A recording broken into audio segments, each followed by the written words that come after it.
Hey there everybody, it's Mark Crowley back with another How to Draw video. A few years back I did a video on how to draw a manga eye line by line. It was a popular video, but the resolution was pretty low, and so I have decided to kind of redo that video. Not exactly the way that I did it before, but sort of the same basic approach. I drew the hair and the shape of the head and the nose and the mouth and all these other lines except the eyes, and I'm going to be able to focus that way exclusively on drawing the eyes. Hopefully do it all real time. So let's go ahead and get into it. And you can see that I drew a couple of very light guidelines right here and here to give myself a sense of how big the eyes ought to be. I'm going to go ahead and jump in here and start drawing the first of the two eyes. Now notice this shape.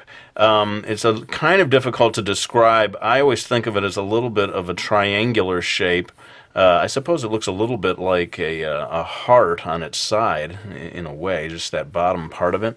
But this is going to be the upper eyelash here, and it curves down from the top to the side, and then over here there's a little bit of a hook. Okay, now I'm not going to get too much into the details. I'm giving you the placement of it, and then I'm going to zoom in so that you can get a little more of a detailed view when I start to shade in and so forth. But let's just get the basics of the eyelashes, which I did here, and then the large ovalish shape of the iris, which in this point of view, we've got her turned away looking back at us.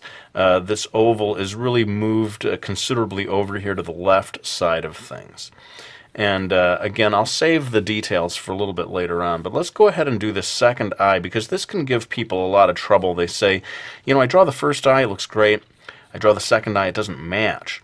And a lot of times, especially from this point of view, it shouldn't match exactly. It needs to be compressed a little because the face is turning away from us. And so I'm kind of repeating this whole thing, but compressing it from side to side so that it takes up considerably less space. And this will give you that classic sort of manga look. And then again, I think before going into any more detail, I'm going to add just the eyebrows, which come in here pretty much between the upper eyelash and the hairline, maybe just a touch closer. But notice how far the eyebrow goes before it stops, and over here it's going to kind of start shifted over a little closer to the right-hand side of this drawing, again, because of the way her face is turned away from us. Now, I'm going to go ahead and refocus the camera so that I can get into the details of the eyes. Alright, well, I'm going to try to keep this moving because I would love for this all to be done in real time rather than using time-lapse. And so I've got this upper eye lash. The first little detail I'm going to add here is a little line here for the fold of the upper eyelid. Then in this style, I'm going to do two highlights. I'm going to put one here and then a smaller one down here. Okay, these are the white areas that remain white even after you've shaded everything else in. This is a fairly exaggerated manga eye, so I'm going to give her a really big pupil, really humongous compared to what it would be like in real life. And that pretty much gives us the details of this. Notice that there's just a little bit of a gap right here. I don't actually outline the entire eye over here. A little bit of a gap in the lower eyelash. Let's move over here. We're going to repeat pretty much exactly the same thing, just as we said before, compressed from one side to the other. Notice that if I make one highlight large and the other small, I've got to be careful to replicate that, the proportion of that on the other side. And now it is time for me to pick up my trusty black Prismacolor, which is a colored pencil, just getting that fold of the upper eye lid there.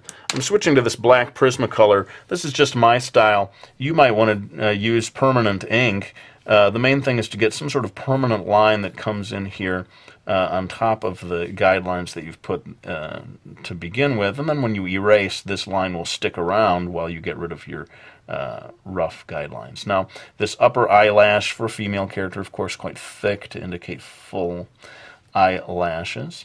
But I want to get into how we shade in this eye, because that's kind of the main focus of the video from here on out. I'm darkening in the edge of this oval area My style is to let these highlights sort of bleed into the same white of the eye. I see that quite frequently. And then here's where we're going to start to get into some shading. Darkening in the lower eyelash, not nearly as much as the upper eyelash, I find. Darkening in this hook here. And then I'm going to start going straight into the pupil, just shading it in. Not completely black. Sometimes I see these things are left a little bit just as a dark gray, say.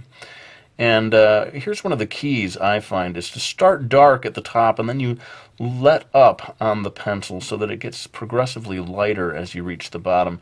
And you can go quite light down here. I think it helps give a certain three-dimensional quality to the drawing if there's a big contrast between this very deep dark black up here, a fairly dark area within the pupil, and then just sort of gradually lightening it up as we go down. And as quickly as I can, I'm going to try to reproduce the same thing over here. Again, I don't want to break down and do my usual time lapse, which is what I like to do to keep the videos short. But, you know, you're constantly, even though you're looking at what you're drawing, you're constantly checking over here to make sure that you're replicating it. And that's really, you know, there's no magic bullet way to solve this problem of one eye not matching the other. It's just practice makes perfect, and you just have to really hold yourself to a high standard of accuracy as you try to draw this second eye so that it matches the first. But it certainly helps to maybe put down that initial guideline that I put down there that, you know, helps me place the eyes at least so they're in the right spot.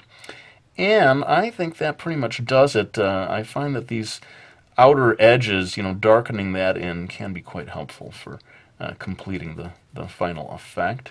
I'm going to just darken in the eyebrow, and I think we will be done. Give me just a second. I am going to clean up this drawing, which is to say to erase the initial guidelines, and then we'll be back with some final words. All right, well, I think we're pretty much done, except no, we're not done. Quilly, you are not done. You have not done the blushies. You have not done, okay, now you're all right, now you're done. You're done the blushies. Okay, great. So we're pretty much done with this illustration now. I hope you enjoyed it. I hope you found it useful. I want to thank anyone who has supported me by getting any of my graphic novels, Miki Falls, Brody's Ghost, and my new How to Draw manga book, Mastering Manga. Should be out any day now in actual bookstores like Barnes & Noble and hopefully your local favorite bookstore. But let's go ahead and lay this pencil down. I really want to thank you for subscribing, for watching my videos, for supporting me all the different ways that you do. I really do appreciate it. I hope you enjoyed this video, and I'll be back with another one real soon.